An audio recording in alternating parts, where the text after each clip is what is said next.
Welcome to FailCraft, the podcast where we dive into the messy, real side of success and explore how setbacks become the stepping stones to growth and clarity. I'm your host, Ezekiel Iferia, and today's guest is Dan Waskow. For over 20 years, Dan was the gatekeeper. He worked as a corporate recruiter for massive companies. He was the guy deciding who got the interview and who got the rejection letter. But eventually, he realized the system was broken. He saw that he couldn't be transparent with candidates about why they were failing. He said his bread was buttered on the side of the employer, which forced him to keep good people in the dark. So he switched sides. Now he's a job search expert who helps candidates navigate the broken system, beat the AI robots, and handle the pain of being ghosted. He's here to open up the black box of hiring and tell us how to finally get a yes. So Dan, I am very excited to welcome you to FieldCraft. Thank you for joining us. Well, thanks for having me on, Ezekiel. It's great to be here. It's a pleasure to have you here, Dan. So let's dive in. You spent 20 years on the inside of as a corporate recruiter. You admitted that you often couldn't tell candidates the truth about why they were rejected because your loyalty had to be to the company and not the person. So I'd like to know, was that lack of transparency the main reason you felt the system was failing? Well, it's an interesting question. The system was failing from my perspective because there were many good candidates that I came across that I thought would have been really good fit for the different companies I was supporting. And it's just that something would go on in the interview process with the candidate that maybe the hiring team didn't like. I felt often that if I would have been able to give some more coaching, either before the interview or give some helpful tips to the candidate after the interview, and we found out that they were not going to move forward, it would have served the candidate better. But Mm. unfortunately, as you well mentioned, when your bread is buttered on the side of the company, it's frowned upon to give that transparent feedback to the candidate. All right, all right. So, Dan, we an age of technological advancement. Artificial intelligence is there, and it's being applied in diverse fields these days. So, for most people, the biggest failure is getting rejected by a computer before a human ever sees their name. So, how does a regular person who is qualified to some extent beat the AI and actually get their resume into a human hands for that human review rather than just being rejected without someone else seeing it? Yeah, that's a real challenge these days for a lot of people. And I'd like to just take a moment and have you guess at the number of people that I may have come across. So at my last company, I was supporting a technology company. So I would have, let's just say, as an example, I would have a software engineer position Hmm. requiring 2 to 5 years of experience and could be eligible to live in a number of cities across the United States. With the basic information I've given you, what would you guess, Ezekiel, would be the number of applicants that I would get as an assigned recruiter to that job opening? Okay, sounding from the perspective of someone who hasn't been in the recruiting field, a total noob when it comes to recruiting. I would say maybe a few hundreds to near 1,000. Who knows? Your guess is closer on the higher end. So between 750 and 1,000 applicants might apply to that one job at that one company.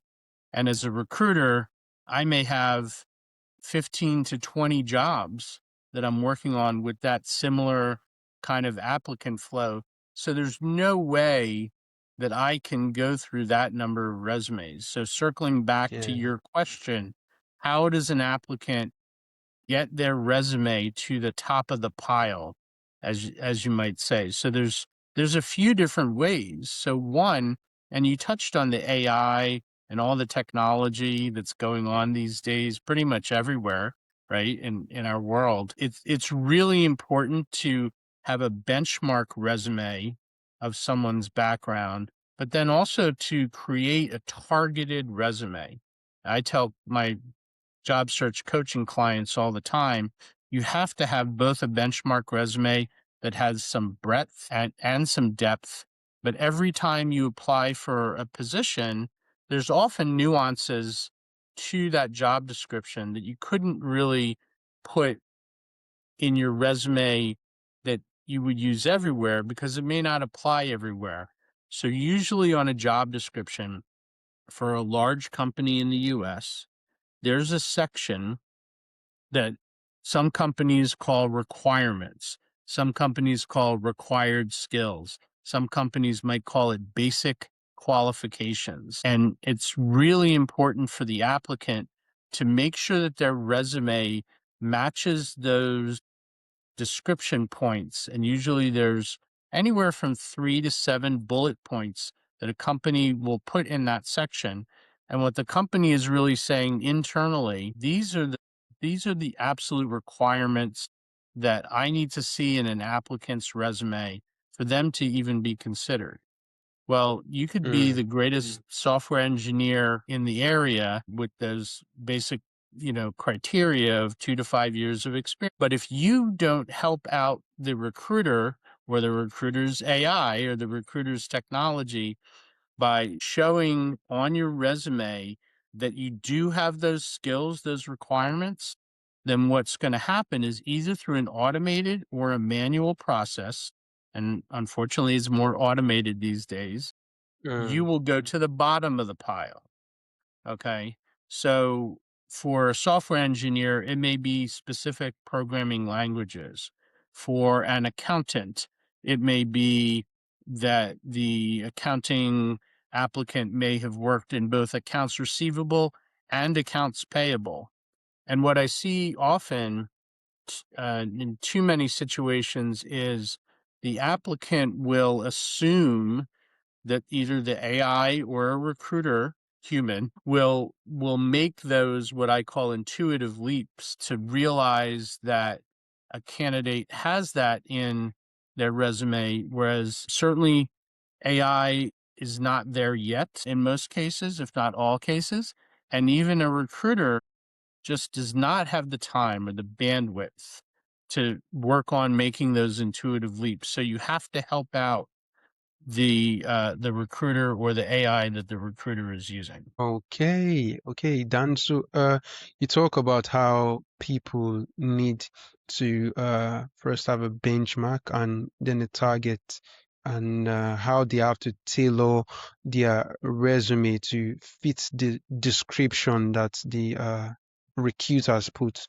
So, I like to know how exactly does this AI used to, pass through, hundreds of resume. How do they scan through a resume or a CV to know if it actually matches the description that was put up by the recruiters? Is it that it searches for particular keywords, or does it actually, maybe I have an experience and I write the experience at the heading, and I use bullet points to write out some of the task or activity I was involved with that particular experience.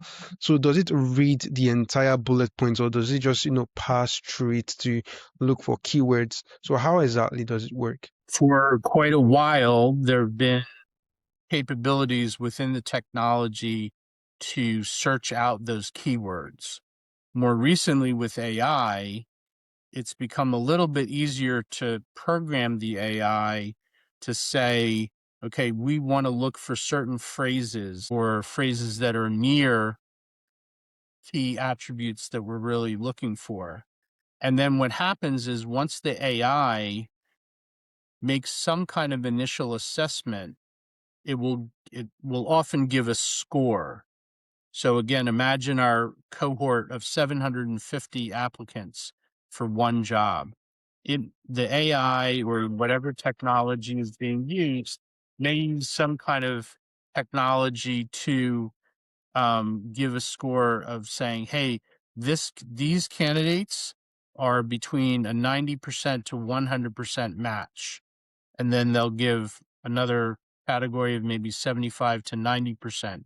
And there still may be 50 to 100 of those in those top categories. So that's where the recruiter comes in and has to look through those top matched applicants to be able to then give a human touch, a human look at the given resume and be able to say, oh, okay, well, I've double checked the AI's work and the AI's work is actually on target here. And so I've seen that this candidate actually does what they're purporting to do on the resume, and there's kind of a check and balance, if you will. We're not to a point yet where the AI will make the 100% final decision um, to hire a person, right? So there's still some steps between the resume review and the person going into the actual interview process. But Ezekiel, I realized that I forgot to chime in with another way that an applicant can come to the top of the pile, if you will. And that All right. is, Tell yeah, us about it. that's separate from technology. So you have on the one hand, very technology, on the other hand, not so much to do with the technology.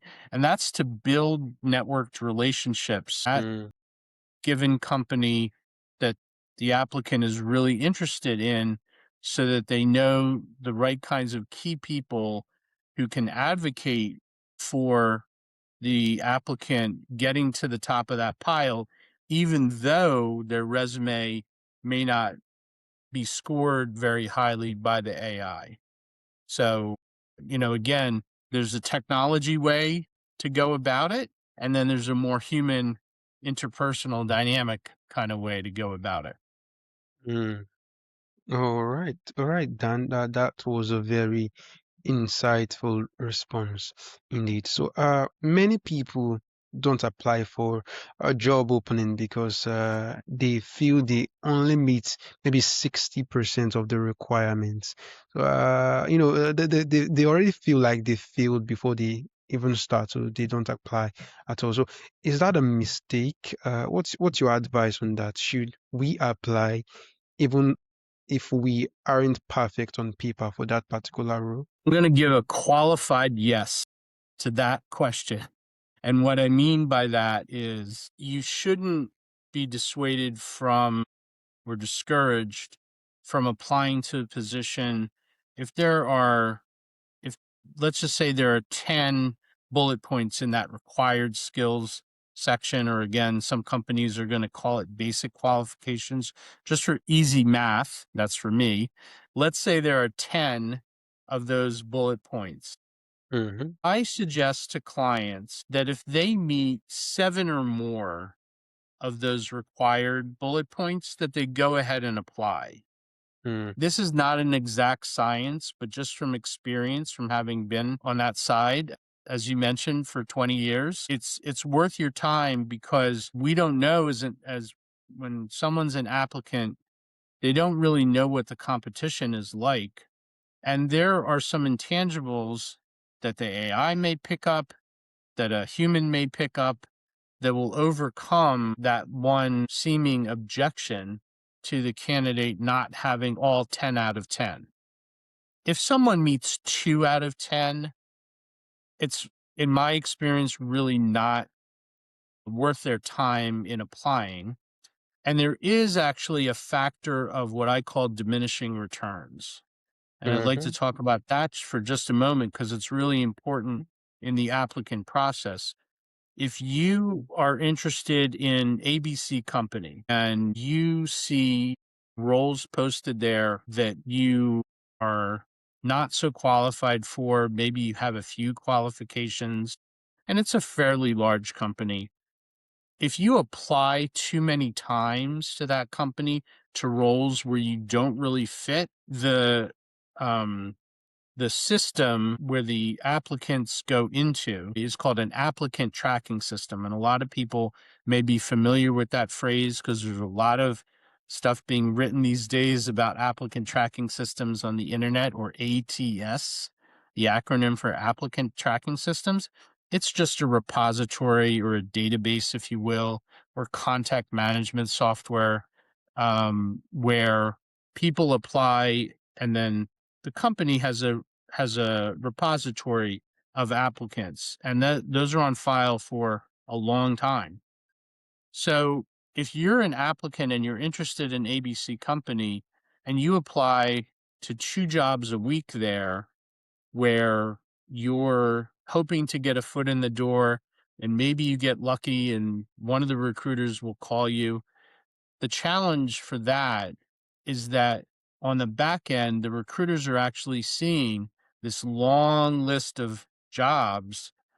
And I don't care how great you are and how skilled you are, there's no one who's a really good fit for applying for 2 jobs a week. Say you do that for 3 months, that's too many applications to one company, where there's going to start to be an impression that really all you're doing is trying to get a foot in the door. While they may be interested and impressed that you're so enamored of their company that you apply so often, it shows the recruiter that the applicant really isn't doing their homework to see if they fit the role. And you're much better off being more selective, about the number of jobs and the kind of jobs that you're applying to, and use kind of as a rough guidance that 70 to 75% match rule on those basic requirement bullet points. All right. All right, Dan, that was an insightful one. So I like to talk about this thing that most big corporations do. When people finally get a rejection, many a time it's usually a generic response. Why is honest feedback so rare? And I like to know, is it just easier for these companies to be vague and just paste the same generic rejection messages to everyone who didn't get a role? Yeah, you're right on the mark, Ezekiel. I mean, those are automated processes where a recruiter can either click a button, check off a tick box, or click a radio button that will send a rejection letter to the candidate. It can also happen when the job gets filled by the successful applicant who's getting hired. There may be unprocessed applicants in the queue, if you will. So a list of all the people who've applied for the job.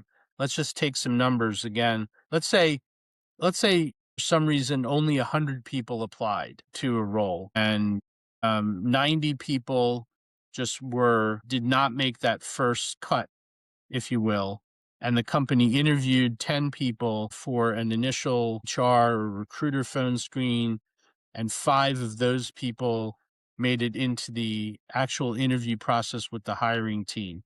That means 95 people didn't make it even to the point of talking to the interview team. So just for sake of efficiency and workflow, what a recruiter will often do is hold on to that position and keep it open until the applicant actually starts, the successful applicant who gets hired actually starts day one.